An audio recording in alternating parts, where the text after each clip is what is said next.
Hello, welcome dear students, myself Rahul Prajapati and welcome to the new series of numericals of chapter number 4. Before starting this, just subscribe my YouTube channel and follow my Instagram account, that is link is given below, that is edugreed. Okay बच्चा, तो numericals मैंने देखा बहुत सारे request के बाद मुझे पता है चला कि बच्चों को न्यूमेरिकल्स की बहुत ज़्यादा रिक्वायरमेंट है। अरे न्यूमेरिकल्स बहुत भारी पड़ते हैं ना चलो तो न्यूमेरिकल की सीरीज स्टार्ट करते हैं बच्चा। तो सारे प्रैक्टिस प्रॉब्लम मैंने यहाँ पे कवर कर दिए वन बाय वन। ओके, इससे पहले बच्चा कैलोरीमेट्री का थोड़ा बहुत फॉर्मूला का रिवीजन मैं आपको करवा देता हूँ। तो इस चैप्टर के अंदर बेसिकली हमने जो देखा था, it is a part 1 of specific heat capacity. ये पार्ट 1 है स्पेसिफिक हीट कैपेसिटी का। ये थोड़ा लैग कर रहा है, दूसरा हम यूज़ कर लेते हैं, ठीक है। ओके,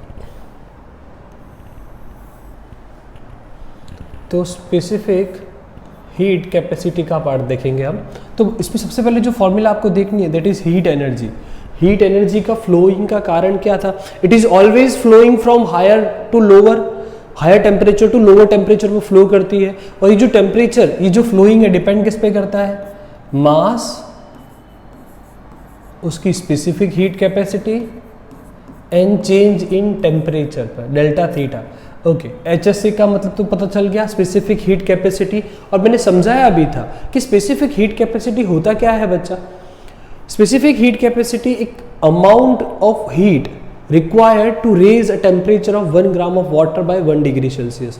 1 ग्राम पानी को अब जितनी हीट दोगे और उससे जितना टेम्परेचर इंक्रीज होगा, that is called the specific heat capacity बच्चा।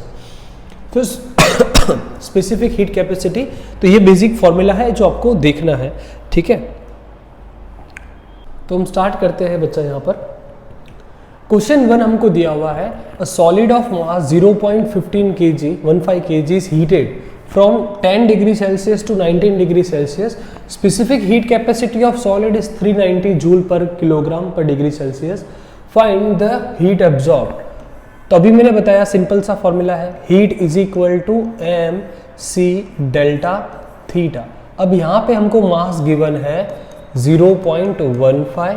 चेंज इन टेम्परेचर, हमको जो चेंज इन टेम्परेचर दिया है बच्चा वो 90 से 10 डिग्री का दिया हुआ है। तो यार बेसिकली चेंज कितना आ गया अपना यहाँ से, 90 degree Celsius minus 10 degree Celsius, that is 80 degree Celsius. And specific heat capacity is given to you, उसको हम डिनोट करते हैं C से। उसकी जो वैल्यू हमको दी हुई है, that is 390 joule per kilogram per degree Celsius. Joule per kilogram per degree Celsius के फॉर्म में अपने को दी हुई है, ठीक है बच्चा। तो अब वैल्यू फाइंड करनी है।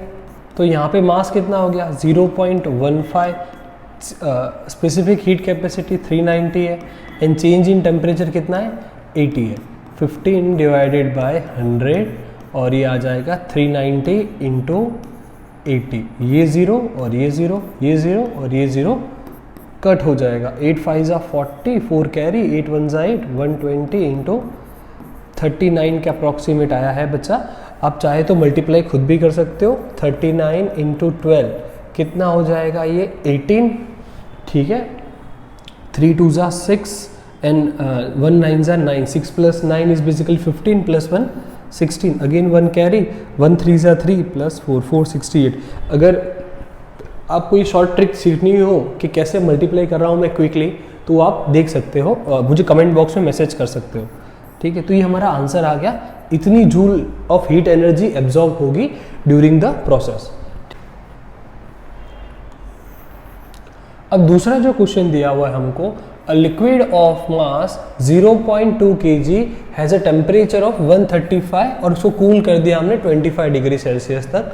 उसकी जो स्पेसिफिक हीट कैपेसिटी थी वो कितनी दी हुई है 750, और हमको हीट एनर्जी ढूंढनी है, कितनी हीट एनर्जी रिलीज होगी, ठीक है।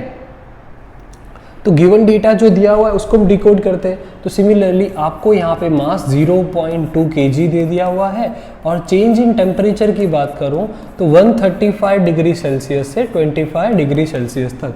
अच्छा, एक चीज़ जरूर ध्यान रखनी है कि जब आप टेम्परेचर का डिफरेंस लो ना, तो बड़ा वाला टेम्परेचर आगे रखना है और छोटा वाला टेम्परेचर पीछे रखना है। तो इन दोनों का डिफरेंस हम निकालेंगे तो 110 डिग्री सेल्सियस आएगा। और यहाँ पर ही specific heat capacity that is C हमको दे दिया हुआ है 750 joule per kilogram per degree Celsius के फॉर्म में दिया हुआ है। तो अब क्या होगा देखते हैं। तो हीट एनर्जी का फॉर्मूला होता है एम सी डेल्टा थीटा, मास आपको दिया हुआ है 0.2, स्पेसिफिक हीट कैपेसिटी आपको दिया हुआ है 750 और चेंज इन टेम्परेचर आपको 110 दिया हुआ है।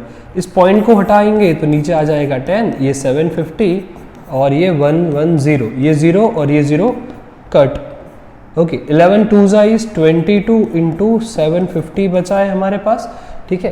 तो 75 इंटू 22 कर देते हैं हम, तो ये 10 हो जाएगा, 14 plus 10 24 plus 1 25 two carry 7 2 14 plus 2 16 that is 1650 और ये भी 0, तो आंसर आ गया ये आपका। ठीक है बच्चा, चलो तो नेक्स्ट सम पे बढ़ते हैं हम।